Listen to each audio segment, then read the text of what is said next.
속보, 경합, 축협에 들어간 국민열세 공개, 연봉과 위약금 공개 파장, 미쳤다.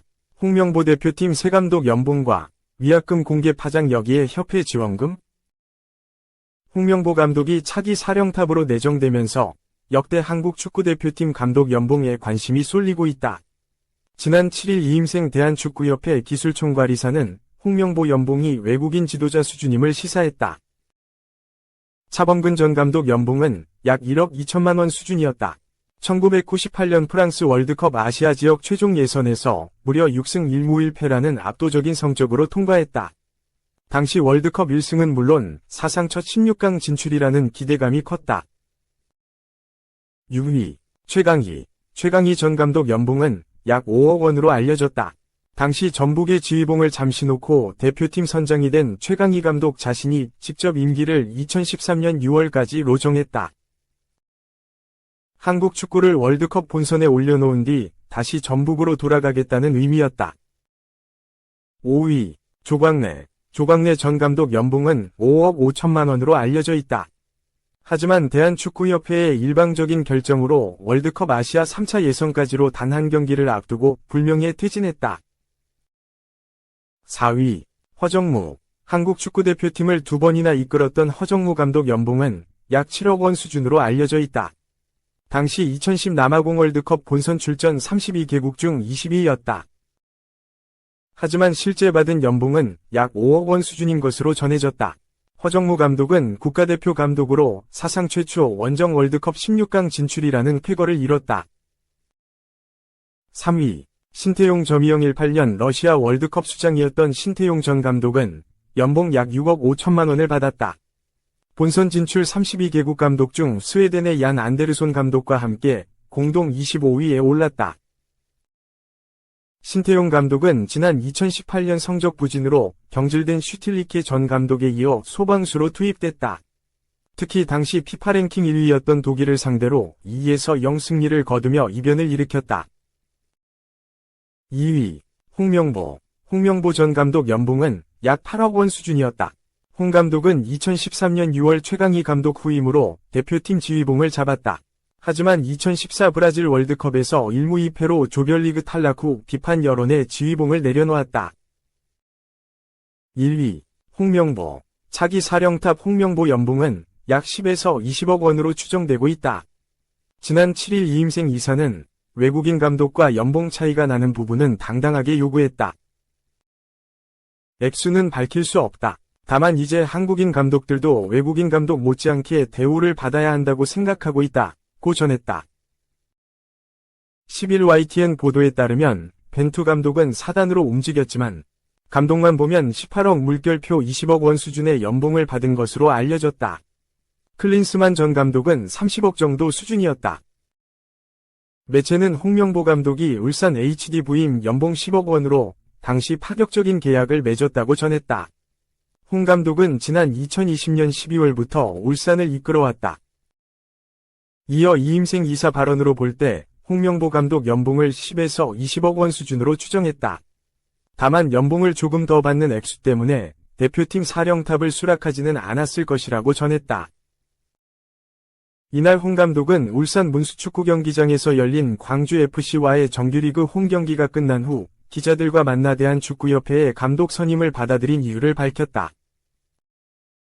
자신의 월드컵에서의 실패를 만회하고자 하는 명예회복 의지가 연봉보다 더 크게 반영됐을 거로 추정했다. 하지만 중동으로부터 거액의 연봉을 제안받고도 홍명보 감독의 설득으로 팀에 남은 베테랑 선수나 홍 감독의 러브콜 속 울산 이적을 결심한 선수들은 정작 사령탑이 시즌 도중 떠나는 황당한 상황과 마주하게 됐다. 한편 홍명보 감독은 2026년 6월 열리는 북중미 월드컵이 끝나도 감독직을 이어간다. 2027년 1월 사우디아라비아에서 열리는 아시안컵까지 임기가 보장됐다. 2. 홍명보 연봉은 이천수가 정몽규 대한축구협회장 향해 거침없이 내뱉은 말. 이천수가 정몽규 대한축구협회장을 향해 거침없는 발언을 쏟아냈다. 정 회장은 홍명보 축구대표팀 감독을 선임한 직후 자서전을 발간해 논란의 중심에 섰다. 그의 자서전, 축구의 시대 정몽규 축구 30년, 지난달 26일 출간되었고, 이 책에서 정 회장은 자신이 대한축구협회장으로서 겪은 여러 가지 논란에 대해 언급했다. 그는 12년 동안 여러 가지 논란에 휘말렸다며 잘못된 판단에 대한 비판과 오해로 인한 공격을 겪었다는 점을 밝혔다. 이천수는 지난 5일 자신의 유튜브 채널인 리춘수의 현역 선수들은 홍명보 감독을 어떻게 받아들일까라는 제목의 영상을 올렸다. 그는 정몽규 회장이 홍명보 감독 선임 이후 부정적인 여론이 거세진 가운데 자서전을 발표한 것에 대해 강한 비판을 했다. 이천수는 그 시기에 책을 내는 건 눈치 없는 행동이다 라며 정 회장의 판단을 꼬집었다. 또한 그는 회장님이 잘못한 건 능력 없는 사람을 쓰는 것이라며 능력 없는 사람을 믿고 계속 쓰는 건 더 큰 잘못이라고 강조했다. 이천수는 팬들이 원하는 것은 진짜 일 잘하는 협회를 만들어달라는 것이라며 정몽규 회장이 연임 여부와 관계없이 협회가 잘 운영되길 바란다고 말했다. 이 영상에서 이천수는 이임생 축협기술총괄 이사가 국내 감독도 외국과 똑같은 대우를 해줘야 한다고 생각한다 는 발언에 대해서도 언급했다. 그는 왜 시키지도 않은 돈 이야기를 꺼냈을까? 홍명보 감독의 연봉은 국감에서 밝혀질 것이라는 발언으로 특혜 의혹을 제기했다. 이러한 발언에 대해 축구 팬들은 대한축구협회와 정몽규 회장에게 분노를 표현하고 있다. 팬들은 정의선 회장이 대한축구협회장을 했으면 좋겠다며 축구협회장이 하루빨리 바뀌어야 한다고 주장하고 있다. 대한양궁협회장이자 현대자동차의 수장인 정의선 회장이 파리올림픽이 열리고 있는 앵발리드를 방문해 선수들을 격려하며 조연을 자처한 것과 대조되는 축구협회의 일처리 방식에 팬들은 강한 불만을 드러내고 있다. 3. 파리올림픽 근처도 못 간 한국축구, 이천수, 이 시기에 회장님은 책도 내고 정몽규 회장 비판. 가장 돈을 많이 쓰는 축구협회는 파리올림픽에 초대받지 못했다. 구기 종목 중 가장 큰 관심을 받는 남녀 축구는 파리올림픽 진출에 실패했다. 축구협회도 제대로 된 지원을 해주지 못했다. 황선홍 올림픽 축구대표팀 감독은 지난 3월 A 대표팀 임시감독에 선임됐다. 올림픽 축구대표팀은 U23 아시안컵 8강전에서 신태용 감독의 인도네시아에게 패해 파리행 티켓을 따지 못했다. 정몽규 대한축구협회장은 온갖 논란에도 불구하고 자서전을 발간했다. 정 회장이 그간 축구인으로서 쌓아온 자신의 행적을 소개하는데 초점이 맞춰져 있다. 정 회장은 축구인들은 물론이고 팬들의 지지도 얻지 못하고 있다. 축구인 이천수는 4일 자신의 유튜브 채널에 영상을 올려 정 회장을 비판했다. 그는 그 시기에 책도 내고 누가 주변에서 회장님, 책을 내도 됩니다. 했을 것이다. 회장님이 잘못한 거는 능력 없는 사람을 믿고 쓴 것이 더 잘못이다. 일만 잘하면 회장 4번 연임 전혀 상관 안 한다. 고 일갈했다. 전력강화위원이었던 박주호가 홍명보 감독을 선임한 협회 내부 폭로를 했다. 이에 협회가 법적 대응을 예고했다가 역풍을 맞자 입장을 바꿨다. 이천수는 전력강화위원들이 박주호보다 다 나이가 많다. 외국을 가봤어야 알지. 회장님이 퍼거슨 데려와도 좋아하는 사람 싫어하는 사람 반반이라고 했다. 돌아 명보형이야? 더 죽이는 거다. 라며 홍 감독을 선임한 축구협회를 비판했다. 정몽규 회장이 밀었던 위르겐 클린스만은 무능함의 극치였다. 이천수는 선수들에게 벤투는 좋은 사람이었다. 4년 플랜을 정확하게 짜고 왔다. 클린스만은 선수들에게 물어봤는데 뭐가 없다. 좋은 할아버지다. 그게 클린스만이라며 아쉬움을 토했다. 4. 홍명보 감독이 말한 전술관, 콤팩트한 축구 위에 센터백 전진 필요, 유자형 빌드업은 위험. 홍명보 남자 축구대표팀 감독이 각급 지도자들 앞에서 마이크를 잡고 자신의 전술관을 소개했다. 대한축구협회의 한국축구기술 철학에 부합하는 축구를 고민하다 나온 이야기였다. 축구협회는 6일 오후 서울신문로의 축구회관에서 약 4시간에 걸쳐 MIK 워크숍이 진행됐다고 전했다.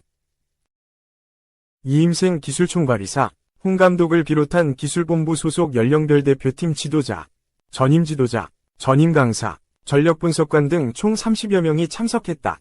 축구협회는 워크숍 일부를 영상으로 공개했다. 홍 감독은 게임 플랜에 대해 프리젠테이션 하면서 흔히 말하는 유자형 빌드업에 대한 경계심을 밝혔다. 유자형 빌드업은 빌드업이 비효율적인 상황을 한마디로 요약한 표현이다. 홍 감독은 자신이 지도했던 울산 HD 열상을 활용해 이렇게 상대를 3분의 1지역에 몰아놓고 축구하는 것에 단점도 있다. 상대는 웅크리고 있고 공간은 없으니 우리가 유자형 플레이를 하게 된다. 울산이 1년에 대여섯 번 지는 팀인데 유자형 플레이가 자주 나오면 약팀에게 지게 되더라 라고 말했다. 홍 감독은 A 대표팀 경험이 있지만 당시에는 예선을 다른 감독들이 치른 뒤 본선만 맡았다. 월드컵 예선은 처음 준비한다. 이에 대해 아시아 예선에서도 비슷한 양상이 많이 나올 것이다. 울산에서 3년 반 동안 있으면서 그동안 경험해보지 못한 상황을 많이 경험했다.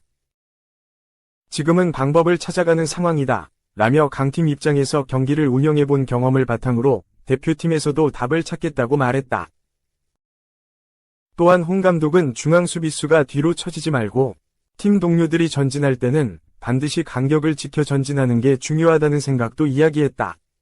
기동력 좋은 센터백을 선호할 것으로 예상된다. U19 전지훈련에 가서 잠깐 봤는데 우리가 수비하다가 끊어서 공격으로 올라가니까 밖에서 코치들이 계속 프레스하라고 하더라. 아주 좋은 코칭이었다. 결국 얼마나 콤팩트한 팀을 유지하느냐가 중요하다. 거기에는 중앙 수비수가 중요하다. 물론 수비수니까 계속 공격 가담하면 힘들 수 있다. 그렇다고 수비수가 쉬고 있으면 여기 갭이 생긴다. 상대에게 공을 빼앗기면 재차 수비만 하고 미드필더는 이미 수비에 가담해줄 수 없어 위험한 상황이 발생한다.